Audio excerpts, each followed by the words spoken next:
Oke, ya. Halo semuanya dan selamat datang kembali di Tanya Seputar Hukum ya. Dan untuk kali ini kita akan membahas lagi ya, yaitu kita akan membahas pasal 379A. Ya, di 379A, bukan 379 ya, tapi 379A, yaitu mengenai penipuan. Jadi ini model penipuannya yaitu penipuan dalam mata pencaharian. Jadi ketika seseorang berbelanja kepada Anda, Anda punya toko, berbelanja terus kan kelihatannya hutang, tapi belanjaannya ternyata dijual ke orang lain dan dikuasai, habis itu nggak dibayarkan ke Anda. Itu bukan ranah perdata, itu ranah pidana, bisa masuk ranah pidana. Dan pasal untuk menjeratnya yaitu pasal 379A. Oke, akan saya bacakan untuk pasal 379A-nya, yaitu barang siapa ya menjadikan sebagai mata pencaharian atau kebiasaan untuk membeli benda-benda dengan maksud supaya dengan tanpa pembayaran seluruhnya, ya, yang artinya dengan tujuan untuk tidak membayar, entah itu sebagian atau seluruhnya, ya. Memastikan kekuasaannya terhadap benda-benda itu, ya, untuk diri sendiri maupun orang lain diancam pidana paling lama 4 tahun, ya. Ini sudah jelas pasal 379A karena baru aja ada konsultasi mengenai hal tersebut karena terjerat pasal ini, ya.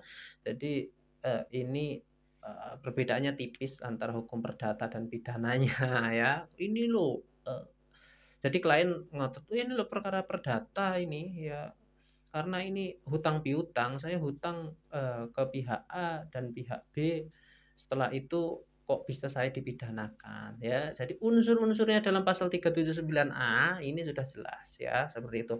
Jadi ketika seseorang itu dengan tujuan untuk menguasai barang ya, dengan tidak membayar sebagai mata pencahariannya, baik untuk diri sendiri dan orang lain, maka bisa dipidana atau dituntut selama 4 tahun pidana. Ini sudah banyak sekali kalau Anda cari putusan mengenai 379A ini sudah banyak sekali dan kasusnya rata-rata mirip.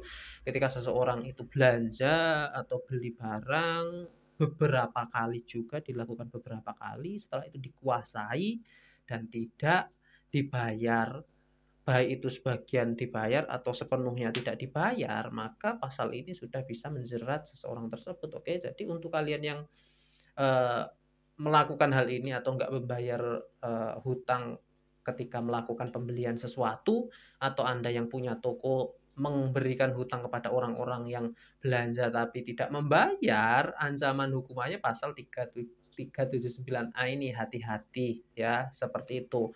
Baik untuk barang yang sudah dibeli ini Anda kuasai sendiri atau untuk orang lain, itu sama aja ya, yang artinya unsur-unsurnya dalam pasal 379A ini sudah terpenuhi, yaitu untuk pencarian, mata pencaharian, setelah itu membeli barang dari orang, setelah itu tidak dibayar, baik sebagian atau enggak, untuk orang lain atau untuk, diri Anda sendiri, nanti bisa dipidana 4 tahun, seperti itu ya.